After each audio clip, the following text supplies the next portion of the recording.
Estamos retornando com o programa Velha Nova Friburgo. Hoje o nosso convidado é Lauro Henrique Alves Pinto.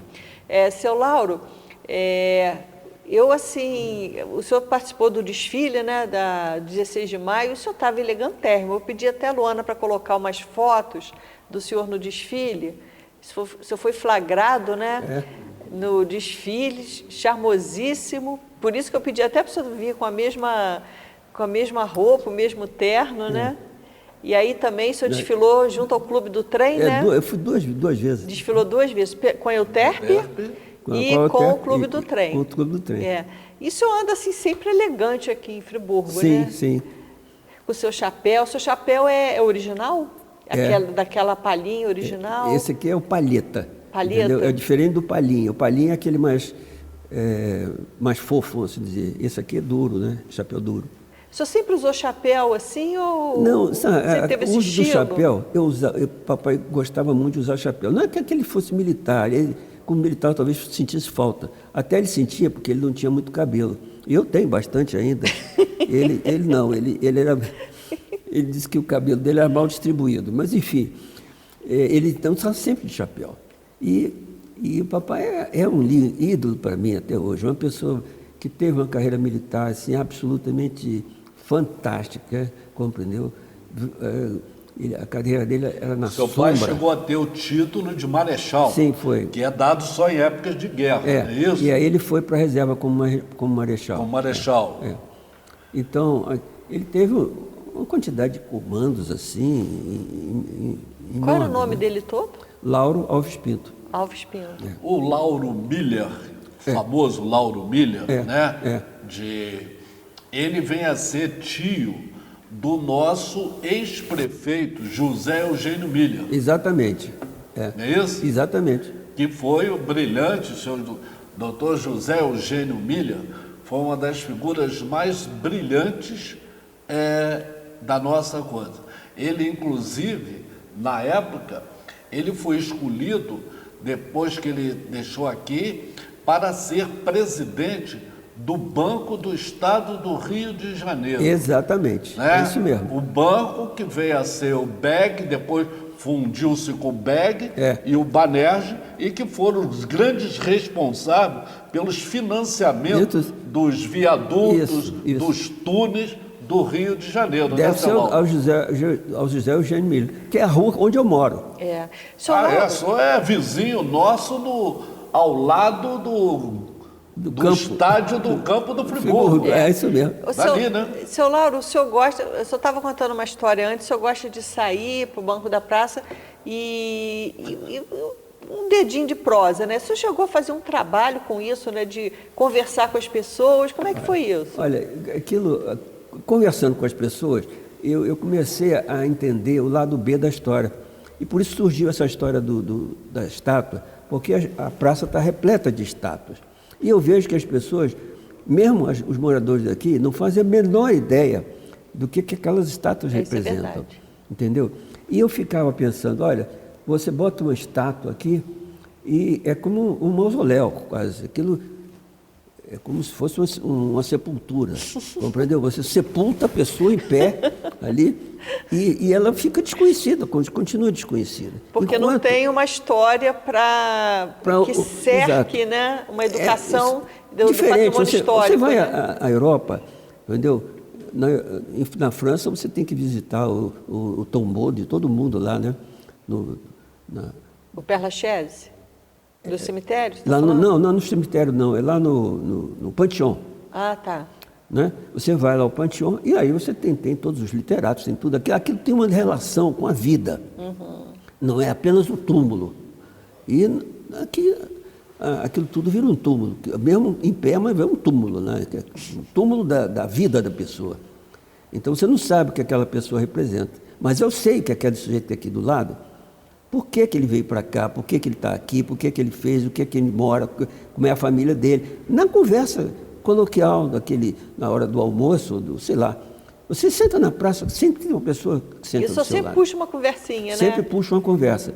E aí, eu fui fazendo esses relatos, eu pensei assim, poxa, eu podia fazer um programa de televisão contando histórias, as histórias das pessoas, como vocês fazem aqui. Nem sabia da existência de vocês aqui.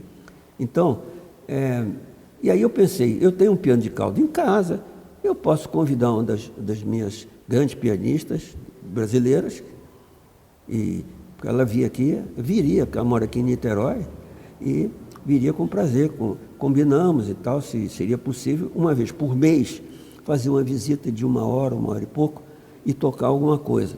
Já que eu tenho uma gravadora de música clássica, eu posso fazer todo o fundo musical, inclusive com um trabalho educativo importante de botar essa música à disposição do público.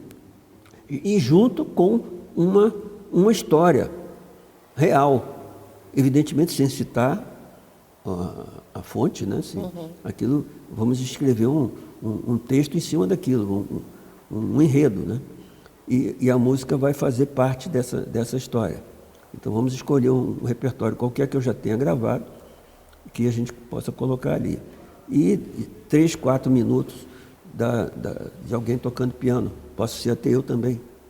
E, em suma, então essa ideia tinha sido lançada de fazer um programa assim. O senhor não vai concorrer comigo, não? Não, né? não, eu não sabia nem da existência de vocês. Se eu soubesse, eu já tinha proposto isso já desde o começo. Senão eu vou perder. Entendeu? Não vai para concorrente, não. Não, de forma alguma. Ô, seu Lauro, sua cabeça está sempre em movimento, né? O senhor não para, né? O senhor está sempre pensando em fazer alguma coisa. Sempre. E grande. Seu Lauro, entre os grandes projetos que o senhor ainda tem, Sim. o senhor comentou sobre o projeto de artes integradas, Sim. que seria para ser feito no famoso palacete da Babilônia. Não. São duas coisas diferentes. Seria ser feito aqui, em Friburgo. Aqui? É. O projeto das artes integradas. Integrado. Está ainda em andamento. Não está em para, andamento. né? A cabecinha dele está sempre... Que bom. Então, há Esse que da prefeitura que o senhor propôs? Não. Para a prefeitura. Ah, tá. Eu falei com o meu amigo Renato, logo que ele assumiu, e tivemos uma longa conversa. E depois eu falei também com a dona Cristina, minha amiga, que frequenta meus concertos, sempre me entusiasmou muito. Foi ela que me botou a faca no peito para eu fazer os 12 concertos de piano e outros instrumentos aqui em homenagem às colônias, às quais eu digo, não, são 12. E ela disse, não, são 10. Eu disse, não, você vai ter que incluir a França e os Estados Unidos. A França, porque eu não posso entender que você não faça uma homenagem à França numa cidade em que as placas são todas em francês. Né? Basta você andar por aí. Né? A importância da cultura francesa, né, é tão grande no Brasil que seria uma falta de respeito até com... Não é à toa que Paris é a cidade de luz, pois né? é. E a outra coisa seria os Estados Unidos, pela importância da cultura musical americana na cultura brasileira e no mundo inteiro, né? Para não falar muita coisa.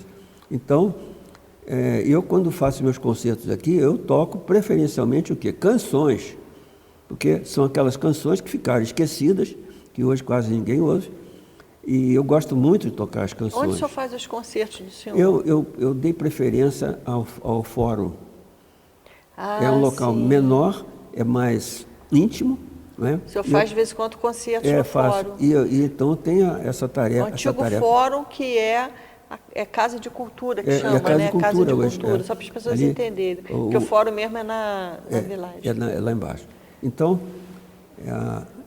agora eu ofereci a ideia de fazer um festival internacional. Você vai para a Europa, você tem N festivais espetaculares lá. Tem uma cidadezinha desse tamanhozinho, na França, sul da França, chamada La Roque-d'Anteron. É uma cidade de 3 mil, 4 mil habitantes. Eles recebem 170, 180 mil habitantes durante as festas que eles dão lá no mês de agosto. De música clássica? Principalmente música clássica, mas não é só música clássica, eles tá. têm também... Vou dizer que seja no ambiente da música clássica, é a música só. Tá? As pessoas se hospedam na casa dos moradores. Existe aquela coisa compartilhada. Né? Às vezes alguém paga ali alguma coisa que foi consumida e tal e coisa, ou faz mesmo uma doação. E eu acho impressionante você receber 10 vezes, 12 vezes mais habitantes numa época, e isso é tão importante para a cidade, que ninguém paga imposto.